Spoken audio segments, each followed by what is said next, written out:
हम लोग करने लगा important terms and concept, micro and macro paradox. अब देख, माइक्रो लेवल अपने लेवल पे ठीक है, मैक्रो अपने लेवल पे ठीक है, बट कुछ जगह पे ये पैराडॉक्स भी। पैराडॉक्स का मतलब क्या होता है? जहाँ पे इन चीज़ों का हम विरोध करते हैं, जहाँ पे इन चीज़ों को हम एक्सेप्ट नहीं कर सकते बट हमें करना पड़ता है, या हम कंसीडर कर सकते हैं कि चीज़ें गलत भी हैं। जैसे कि उसने बोला what is logical at the micro level may not be logical at the macro level. वो कहता है कुछ चीज़ें जो माइक्रो लेवल पे लॉजिकल हैं वो मैक्रो लेवल पे लॉजिकल नहीं होती हैं। जैसे कि saving a virtue at micro level, if an individual saves more he heads to his future prosperity, this make saving a virtue at micro level. वो ये क्या कहना चाहता है? अगर हम सेविंग की बात करें, सेविंग अगर एक इंडिविजुअल पर्सन करेगा तो वो अच्छी बात है, वो आगे जाके उसके फ्यूचर में हेल्प करेगी, फ्यूचर प्रॉस्पेरिटी को बढ़ाएगी, ठीक है ना, उसके आगे बिजनेस को भी एक्सपेंड कर सकती है।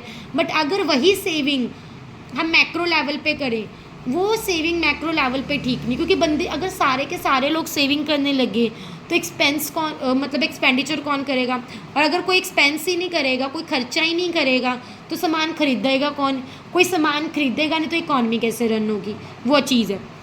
वो कहता है saving a virtue at micro level, saving a vice at macro level. If all the people in an economy save more, demand for goods and services may decline, consequently investment may decline, production and employment level may fall, the economy will be driven towards future poverty rather than prosperity, this makes saving a wise at the macro level।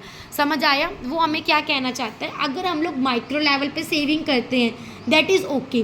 जैसे मैं example देती हूँ, सबसे बड़ा example देती हूँ, मैं अपना ट्यूशन ही चलाती हूँ, मैं ट्यूशन्स के बारे में तेरे को एग्जांपल देती हूँ। मेरे पास 20 बच्चे ट्यूशन पे आते हैं, ठीक है। 20 बच्चों में से अगर एक बच्चे ने सेविंग का पर्पस सोच के कि मैं सेविंग करूँगा, जो मैं मैम को पैसे देता हूँ मैं घर बैठ के पढ़ूँगा, मेरे लिए ओके है, मैं कहूँगी चलो ठीक है कोई बात नहीं। अगर वहीं पे 20 में से 15 बच्चे ये बोल दे कि नहीं हम तो घर बैठ के पढ़ेंगे, हमने सेविंग करनी है, is it okay for me? नहीं, क्योंकि मेरा जो घर है मतलब मेरा इनकम का सोर्स के ट्यूशन्स हैं, तो मेरा तो वहीं पे रुक जाएगा। अगर मेरा वहाँ से रुकेगा तो मैं आगे ख़रीदारी करना बंद करूँगी, मैं ख़रीदारी करना बंद करूँगी, तो आगे से मार्केट का ना आना, सप्लाई बंद हो जाएगा, तो इन्वेस्टमेंट भी नहीं होगी। तो ये सिर्फ मैंने अपनी बात की, ऐसा ही सेम पूरी की पूरी इकॉनमी के अंदर कंडक्ट होता है। तो मैक्रो लेवल पे सेविंग इज़ नॉट गुड, क्योंकि अगर सभी के सभी लोग सेविंग के बारे में सोचेंगे तो खरीदेगा कौन? अगर कोई खरीदेगा नहीं तो प्रोडक्शन भी नहीं होगी, ना इन्वेस्टमेंट होगी, ना ही हमारी इकॉनमी प्रॉपरली रन कर पाएगी। इवन हमारी इकॉनमी प्रॉस्पेरिटी की बजाय पॉवर्टी की तरफ चली जाएगी, ठीक है।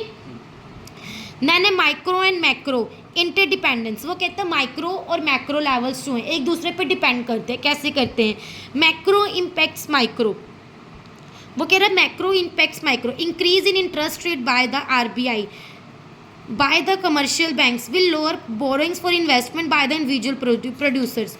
वो कहता है जो आरबीआई क्या है मैक्रो लेवल पे, आरबीआई के द्वारा जो इंटरेस्ट रेट्स बढ़ाए जाते हैं या फिर बोरिंग्स जो है वो कम की जाती है, वो उसने क्या बोला है?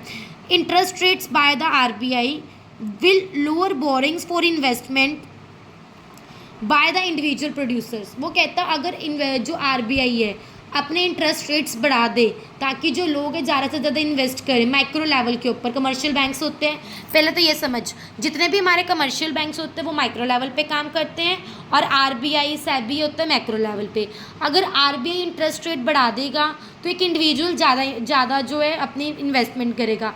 वहीं अगर आरबीआई अपना इंटरेस्ट रेट कम कर देगा तो हम इंडिविजुअल कहीं और अपना पैसा लगाने की कोशिश करेंगे। तो डायरेक्टली भी और इनडायरेक्टली भी मैक्रो लेवल ने किसको इम्पैक्ट किया? माइक्रो को, मतलब आरबीआई की वजह से कमर्शियल बैंक्स इम्पैक्ट हुए।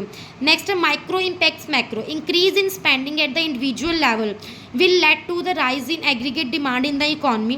Increase in aggregate demand induces higher investment leading to a rise in the level of output employment in the economy। देखो अगर हमारा इंडिविजुअल लेवल पे हमारी एग्रीगेट डिमांड में अप हो जाता है, मतलब एग्रीगेट डिमांड बढ़ जाती है हमारी इकॉनमी के अंदर, तो उससे क्या होगा? मैक्रो लेवल पे इम्पैक्ट पड़ेगा। और वही अगर एग्रीगेट डिमांड गिर जाती है उसका भी इम्पैक्ट डायरेक्टली किसके ऊपर पड़ेगा?